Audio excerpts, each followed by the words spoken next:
بسم اللہ الرحمن الرحیم۔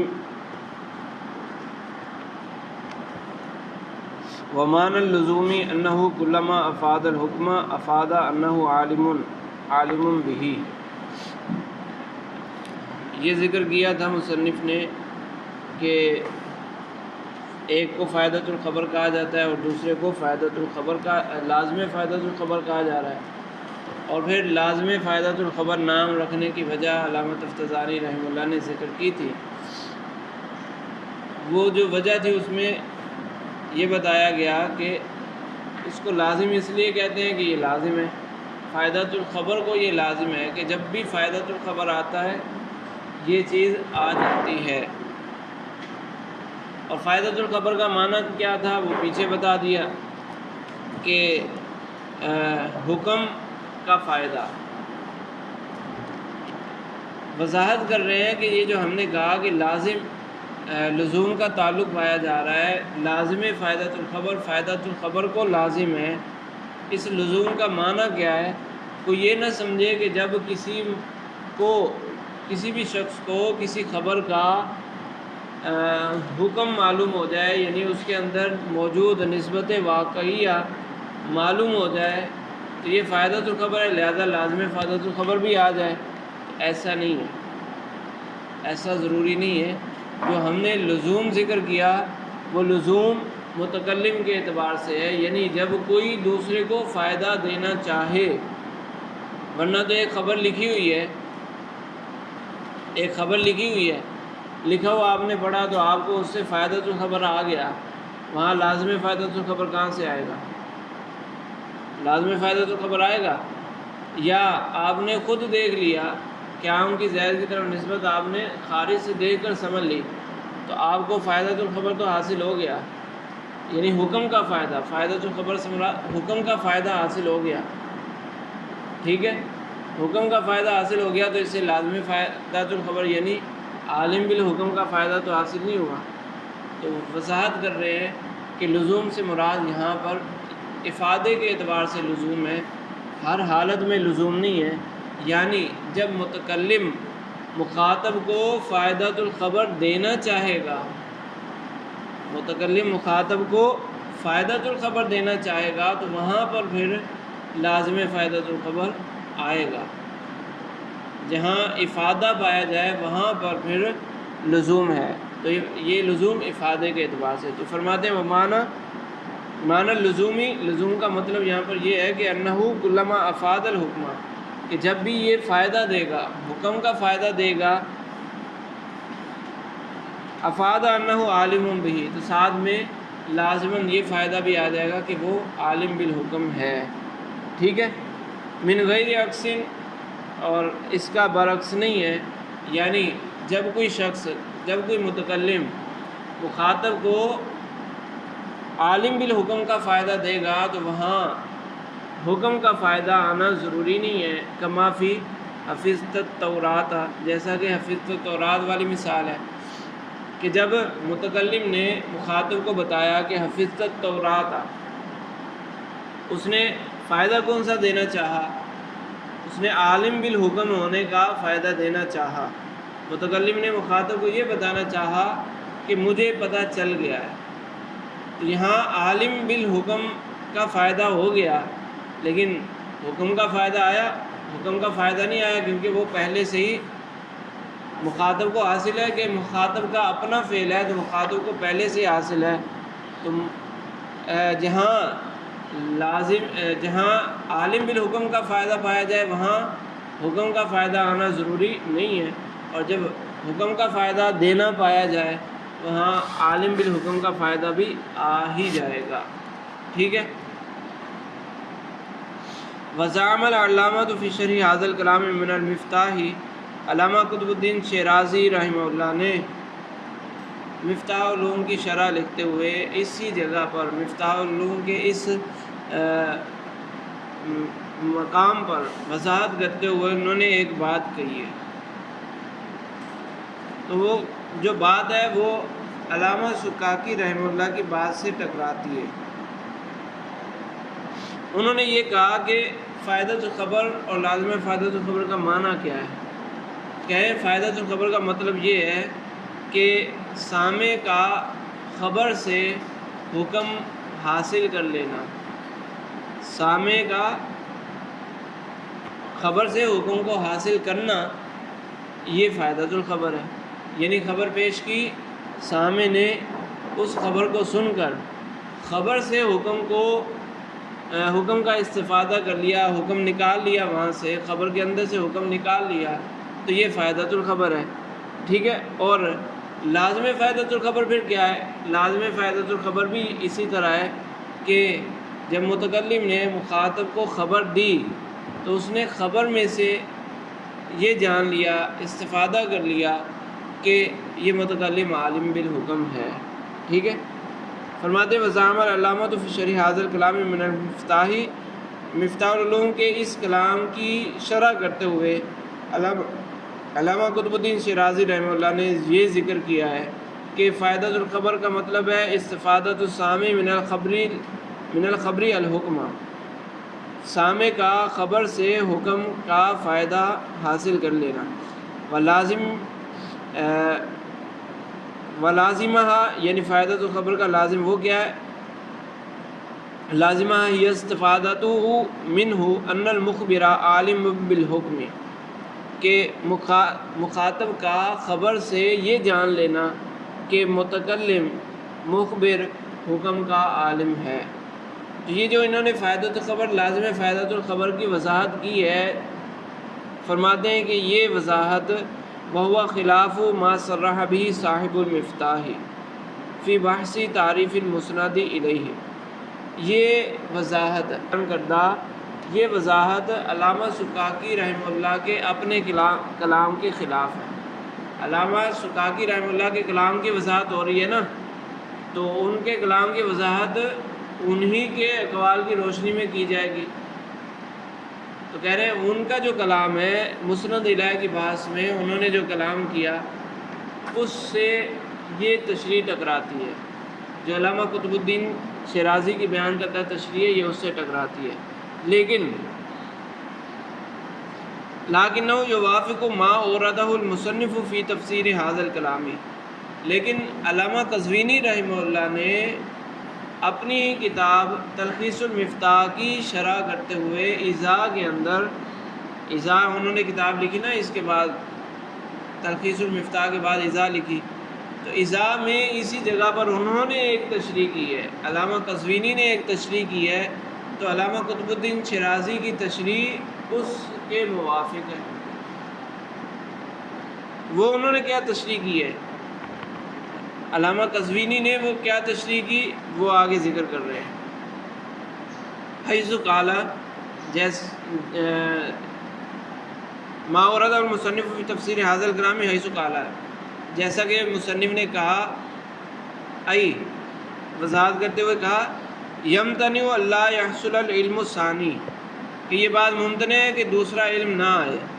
دوسرا علم کیا؟ وہو علم المخاطب بأن المخبر عالم بهذا الحکم من الخبر نفسہ، یہ علم ثانی کی وضاحت ہے، وہوا سے لے کر من الخبر نفسہ یہاں تک یہ علم ثانی کی وضاحت ہے کہ علم ثانی کیا ہے؟ مخاطب کا یہ جان لینا کہ مخبر اس حکم کو جانتا ہے، اور یہ جاننا کہاں سے ہو؟ من الخبر نفسہ، خبر سے ہی اس کو معلوم ہو جائے، مخاطب کو خبر سے ہی یہ معلوم ہو جائے۔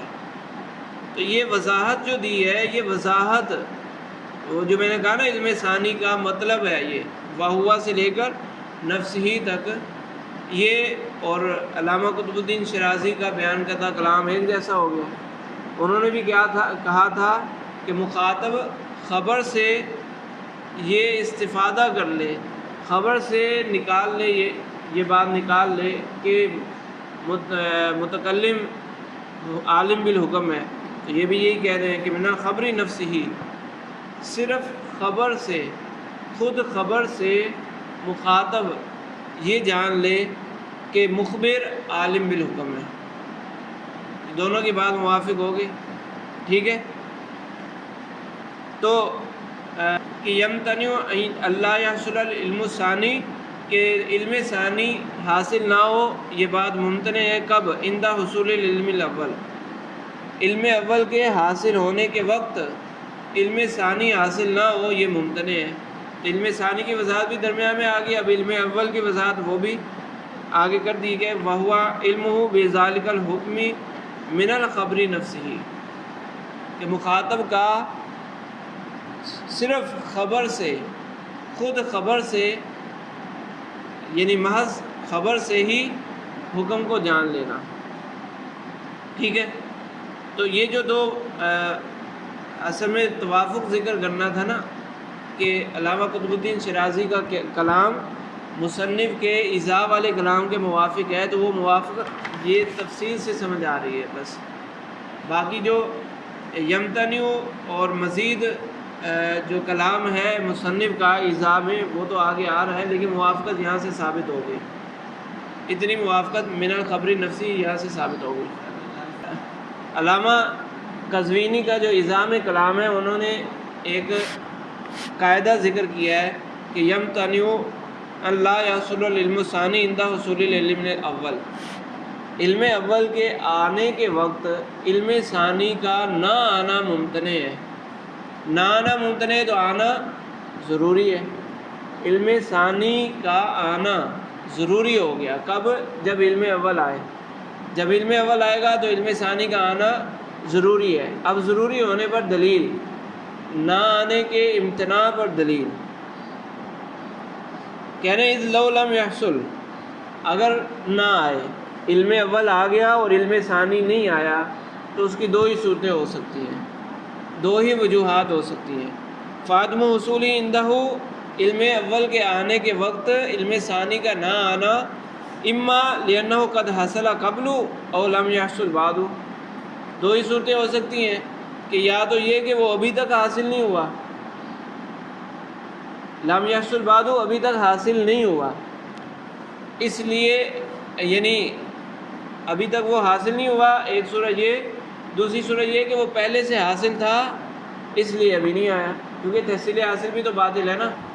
تو یا تو یہ کہ پہلے علم ثانی آ چکا تھا تو اس لیے علم اول ابھی آیا تو علم ثانی نہ آیا، ٹھیک ہے، ایک تو صورت یہ ہو سکتی ہے۔ دوسری صورت یہ ہو سکتی ہے کہ علم اول تو آ گیا لیکن علم ثانی ابھی پیچھے ہے، ابھی تک آیا نہیں ہے، دونوں صورتیں باطل ہیں۔ کیسے؟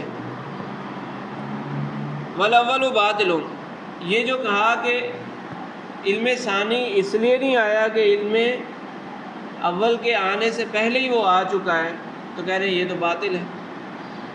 علم اول کے آنے کے وقت علم ثانی اس لیے نہیں آیا کہ وہ پہلے سے آ چکا ہے، اگر یہ شک لیں تو یہ باطل ہے۔ کیوں باطل ہے؟ لأن العلم بكون المخبر عالما بالحكم لا بد فيه من ان يكون هذا الحكم حاصلا في ذهنه۔ اچھا پہلے ایسے ہی سن لیں، یہ باطل اس لیے ہے کہ ہم یہ فرض کر رہے ہیں نا کہ علم ثانی پہلے آ چکا، علم اول ابھی آیا ہے، علم ثانی پہلے آ چکا اس لیے دوبارہ نہیں آیا۔ تو بھائی علم ثانی اگر پہلے آ چکا ہے تو علم ثانی ہے کیا؟ مخبر کا عالم بالحکم ہونے کا علم، مخبر کے عالم بالحکم ہونے کا علم، تو اس کے اندر حکم بھی تو آ گیا۔ جب اس کو پہلے سے یہ پتہ چل گیا تھا کہ مخبر کو، متکلم کو یہ بات پتہ ہے، تو وہ بات کون سی ہے یہ نہیں پتہ چلا، اتنا پتہ چل گیا کہ یہ عالم ہے، یہ نہیں پتہ چلا کہ کون سی بات اس کو آتی ہے، کون سی بات پتہ ہے یہ نہیں پتہ چلا، ایسا کیسے ہو سکتا ہے؟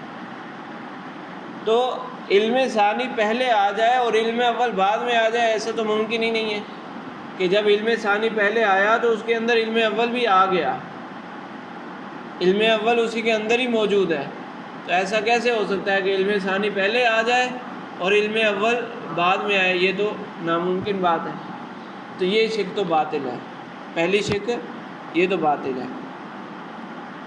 فرماتے ہیں والاول باطل، پہلی شک باطل ہے، لأن العلم بکون المخبر عالما بالحکم، کہ جب یہ علم آئے کہ مخبر عالم بالحکم ہے، مخبر کے عالم بالحکم ہونے کا علم لا بد فی من ان یکون ھذا الحکم حاصلا فی ذہنی، اس میں یہ ضروری ہے کہ وہ حکم اس کے ذہن میں آئے، تبھی تو وہ کہے گا کہ یہ حکم اس مخبر کو آتا ہے، یہ حکم اس مخبر کو معلوم ہے، تو حکم آئے گا تبھی تو کہے گا کہ یہ حکم اس مخبر کو معلوم ہے۔ لازم فائدۃ الخبر یعنی علم ثانی وہ یہی ہے نا کہ یہ حکم اس مخبر کو معلوم ہے، تو یہ حکم آئے گا تبھی تو یہ بات کہہ سکیں گے۔ تو اگر علم ثانی پہلے ہی آ چکا تو علم اول وہ بعد میں کیسے آ رہا ہے؟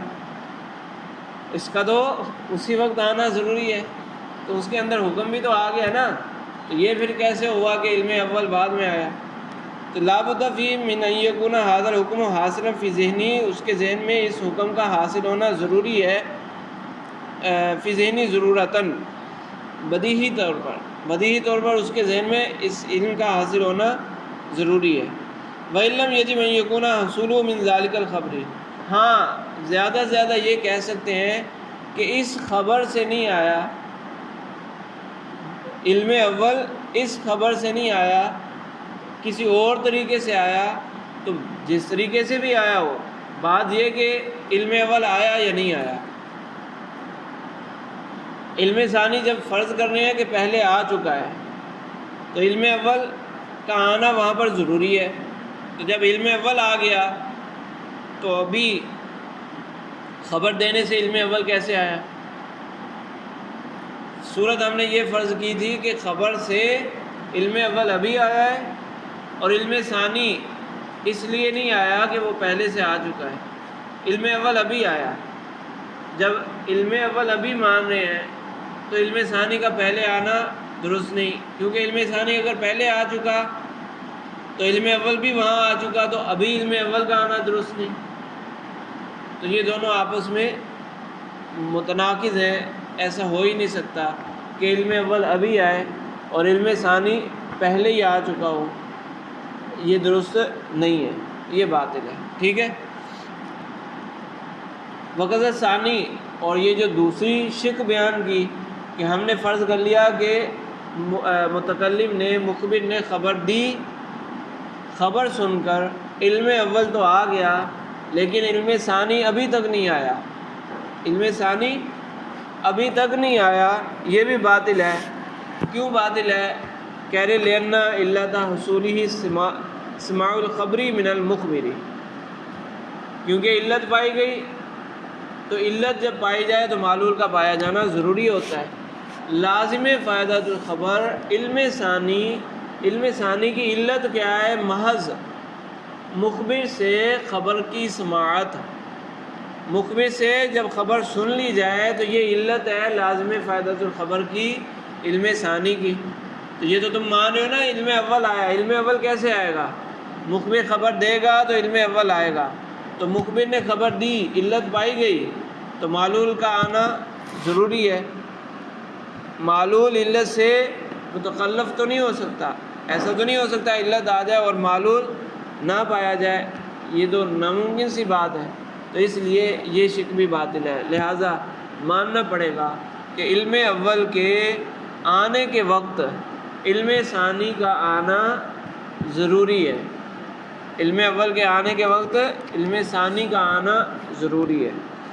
لأن علت حصولہ سماع الخبری من المخبر، کہ علم ثانی کے حصول کی علت وہ محض مخبر سے خبر کا سننا ہے۔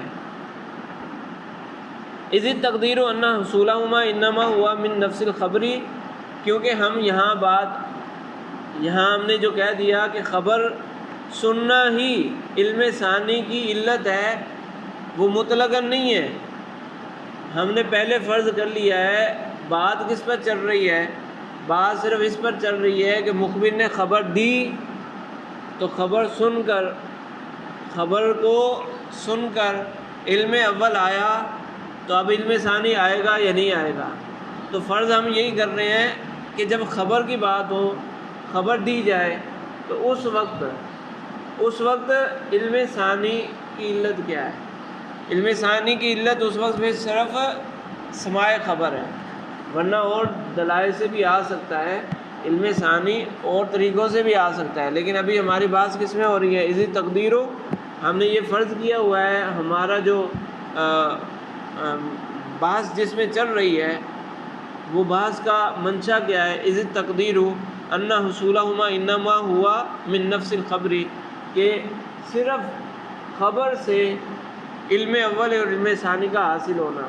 جو علامہ قزوینی نے علم اول اور علم ثانی کی وضاحت کرتے ہوئے بھی کہا نا من الخبری نفس ہی، کہ صرف خبر کی بات کی جائے، کہ خبر سن کر خبر سے علم اول اور علم ثانی کا آنا، تو یہ ہم نے چونکہ فرض کیا ہے تو اب اسی بنیاد پر ہم کہہ رہے ہیں کہ سماع خبر علت ہے، تو علت جب آ جائے تو معلول کا پیچھے رہنا ممکن نہیں ہے۔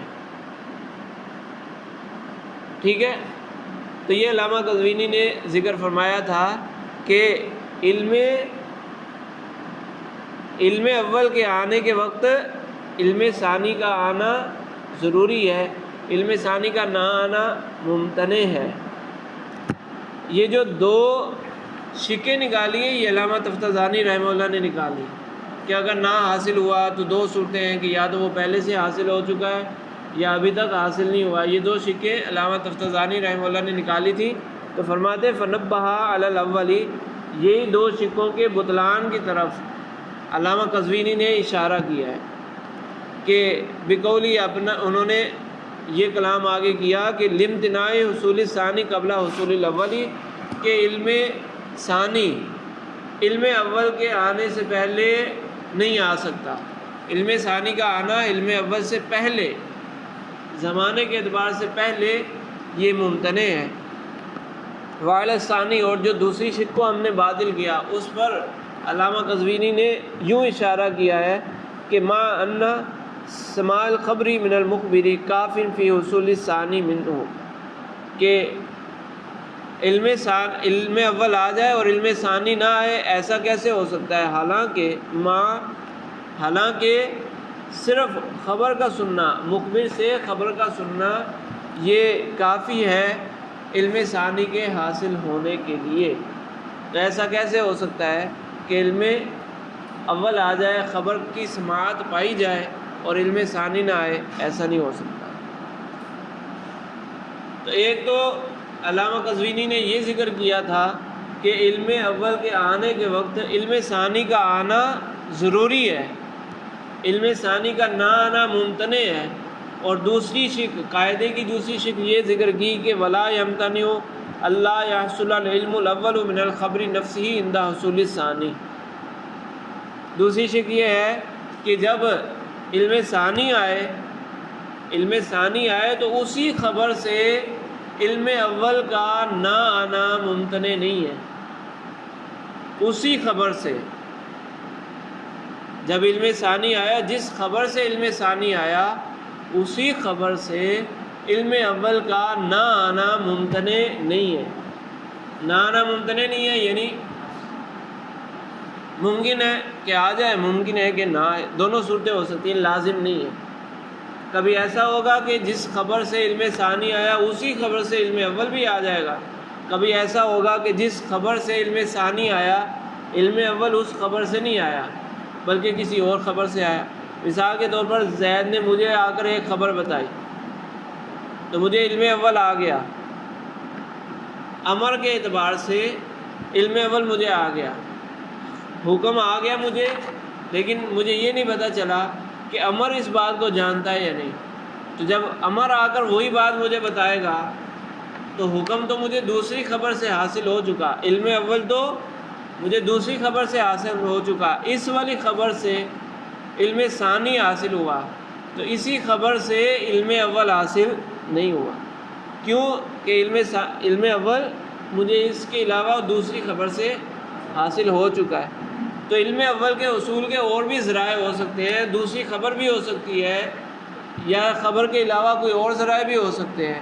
میں نے دیکھا تھا، مجھے پتہ چل گیا، علم اول آ گیا، اب کسی اور نے آ کر وہی بات مجھے بتائی، تو علم اول تو مجھے پہلے سے آ چکا ہے، علم ثانی ابھی حاصل ہوا۔ جس خبر سے علم ثانی حاصل ہوا اسی خبر سے علم اول کا آنا ضروری نہیں ہے، کبھی آ بھی سکتا ہے کبھی نہیں بھی آ سکتا۔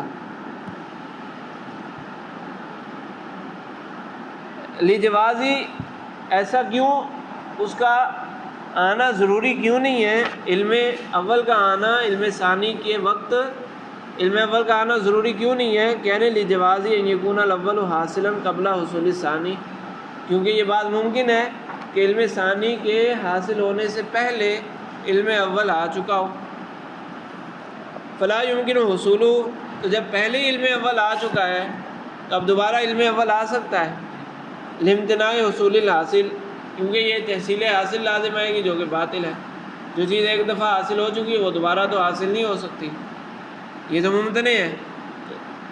جب پہلے سے آ چکا ہے تو ممکن ہے، یہ ممکن ہے کہ پہلے آ جائے علم اول اور علم ثانی بعد میں آئے۔ مثال کل علم بکونی حافظا للتورات، جیسا کہ کسی شخص کا یہ جاننا، اپنے بارے میں یہ جاننا کہ میں حافظ تورات ہوں، اس کو علم اول ہے، اپنے حافظ تورات ہونے کا علم ہے، اس کو علم اول حاصل ہے، لیکن علم ثانی اس کو حاصل نہیں ہو۔ اس کو تو ایسا لگ رہا ہے کہ دنیا میں کسی کو بھی نہیں پتہ ہوگا کہ میں نے تورات کو حفظ کر لیا، لیکن کسی نے آ کر بتایا، اب علم ثانی آ گیا۔ علم ثانی آیا تو کیا علم اول ابھی آیا؟ علم اول تو پہلے سے ہے اس کے پاس، تو یہ ممکن ہے کہ علم اول پہلے آ جائے۔